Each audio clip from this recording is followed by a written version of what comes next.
أعوذ بالله من الشيطان الرجيم بسم الله الرحمن الرحيم والصلاة والسلام على أشرف الأنبياء والمرسلين نبينا محمد وعلى آله وأصحابه أجمعين أما بعد. Aujourd'hui, nous allons voir un épisode de vie assez court, mais très marquant, d'un des grands savants de la Sunna, rahimahullah, rahmatan wasi'a, et c'est Urwatu ibn Zubayr.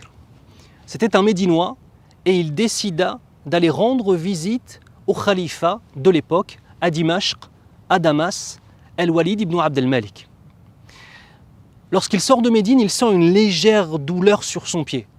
Et la douleur ne cesse de s'intensifier, et sur le chemin, il finit par être dans les affres de la douleur d'une façon si profonde que les hommes avec lui sont obligés, écoutez bien, de le porter. Comprenons bien une chose, les gens de la sunna qui s'en remettent à Allah subhanahu wa ta'ala ont beaucoup de mal à accepter l'aide des autres, surtout quand c'est quelque chose de physique. Et il est obligé de le faire. Il arrive donc à Dimashq, à Damas, les médecins analysent son pied, regardent son pied, et le verdict tombe. Il va être obligé de couper son pied, car la maladie est en train de faire pourrir les chairs. Il accepte le décret d'Allah subhanahu wa ta'ala. Le chirurgien vient et décide de l'opérer, et s'apprête tout simplement à lui mettre un anesthésique. Il refuse. Il refuse parce qu'il ne veut pas être un seul instant dans une situation dans laquelle il n'aura plus de compréhension. Lorsque tu prends quelque chose qui va te droguer, parce qu'à l'époque, ce n'était pas comme maintenant, c'est des choses qui allaient te droguer en fait. Et bien qu'il ait le droit de le faire, vu la situation, il préfère patienter. Tout le monde est impressionné par son attitude. Il rentre dans la chambre d'opération, et les gens attendent de l'entendre hurler, bien sûr. Il va se faire couper le pied avec des outils. Ce n'est pas les outils d'aujourd'hui, c'est les outils de l'époque. On n'entend rien. Tout le monde se dit qu'ils n'ont pas encore commencé l'opération. Puis au bout d'un certain temps, ils sentent une odeur de pourriture extrêmement intense. Et là, ils comprennent que c'est son pied qui a été coupé, et le pus et toutes les chairs pourries sont sont mises à l'air en fait. Il n'a pas sorti un seul son durant toute l'opération sans anesthésie. Allahu Akbar. Il regarde son pied qui a été coupé comme une créature en dehors de lui. Il dit Wallahi, ma sa'aytu biki fi ma'asiyatin qat wa ana a'lam. Il regarde son pied qui est coupé et dit Wallahi, pas une seule fois je me suis servi de toi pour aller vers un péché en sachant que c'était un péché. Allahu Akbar. Il est pris, il est mis dans une chambre pour se reposer. Bien sûr, les ulémas, les savants ne cessent jamais d'étudier, même dans ces situations-là. Et un coursier arrive avec une nouvelle. Parce que la première catastrophe ne semblait pas suffisamment profonde. On lui annonce qu'un de ses fils préférés a été percuté par une monture et est mort dans d'atroces souffrances. Il dit Alhamdulillahi Rabbil Alamin.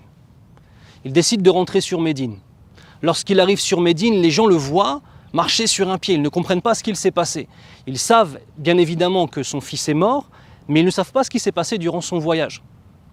Et on lui pose la question. Ya Imam Ana, que s'est-il passé pendant ton voyage? Est-ce que ton voyage a été facile ou fatigant? Ou y a-t-il eu des catastrophes lorsqu'il voit son pied? Et il leur dit Laqad laqina fi safarina hadha nasaba. Comme Allah Azza wa Jal le dit dans Surat Al-Kahf. Ce qui signifie, effectivement, nous avons rencontré quelques fatigues durant notre voyage. Allahu Akbar. Il a perdu son pied, il a subi des atrocités de la souffrance, son fils est mort, et voilà ce qu'il dit.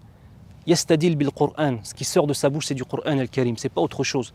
C'est pas « Oh mon Dieu, pourquoi ?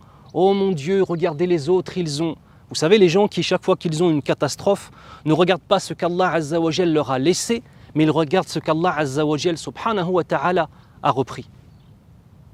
Malgré cela, la mort de son fils vraiment l'atteint.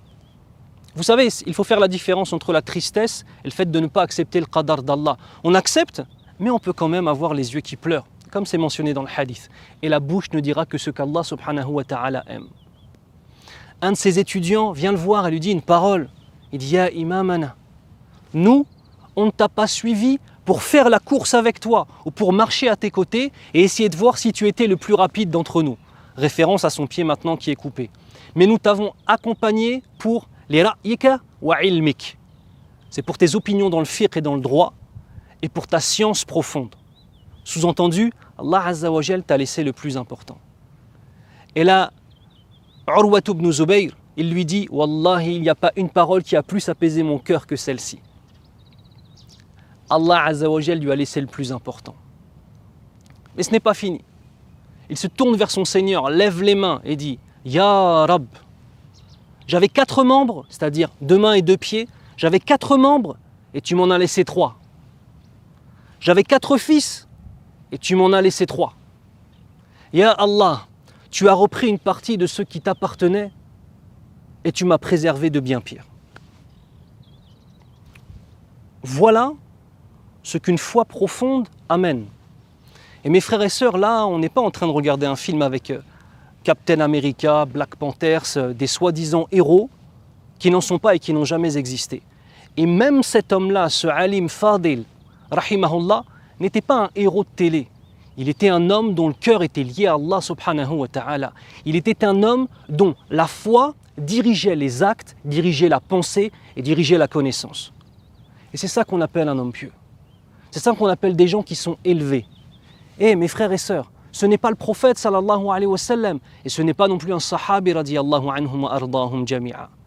C'était un homme meilleur que nous, aucun doute là-dessus. Mais un homme qui avait 2 mains, qui avait 2 pieds, qui avait une tête, qui avait une âme, qui avait un esprit, un cœur et un corps. Voilà, comme nous. Voici la différence entre eux et nous. Minal mu'minina rijal sadaqu ma'ahadullah alayh. Il y a parmi les croyants de véritables hommes qui ont rendu, qui ont concrétisé le pacte qu'ils avaient passé avec Allah subhanahu wa ta'ala, sous-entendu dans leur idéologie, dans la façon dont ils croient en Allah subhanahu wa ta'ala, dans la façon dont ils organisaient leur vie et dans leurs actes et dans leurs choix. Minal mu'minina rijal. Mes frères et sœurs, nous sommes aujourd'hui dans une société qui est une société de consommation et une société dans laquelle on ne fait que se plaindre. Chacun à son échelle et chaque pays à son échelle. Gardez ça à l'esprit. Et c'est ça l'action qu'on doit avoir à l'esprit. Ta science doit te changer. Comme Cheikh Al-Uthaymin et comme d'autres mashayikh l'ont rapporté, Kullu ilmin laysa tahtahu amal fahuwa batil. Toute science qui ne donne pas naissance à des actions est une science vaine. Elle n'est pas vaine en elle-même, mais elle est vaine par rapport à ce qu'on en a fait dans nos cœurs, qu'Allah nous préserve. Je demande à Allah subhanahu wa ta'ala de nous préserver des épreuves et que lorsqu'Allah subhanahu wa ta'ala nous éprouve, que nous ayons al-qana'a, l'acceptation, as-sakina, le fait d'avoir un cœur qui soit apaisé vis-à-vis du qadar de notre Seigneur. Rappelons-nous ce qu'ils ont vécu et que ce soit des leçons pour nous, incha'Allah ta'ala. Wassalamu alaikum wa rahmatullahi wa barakatuh.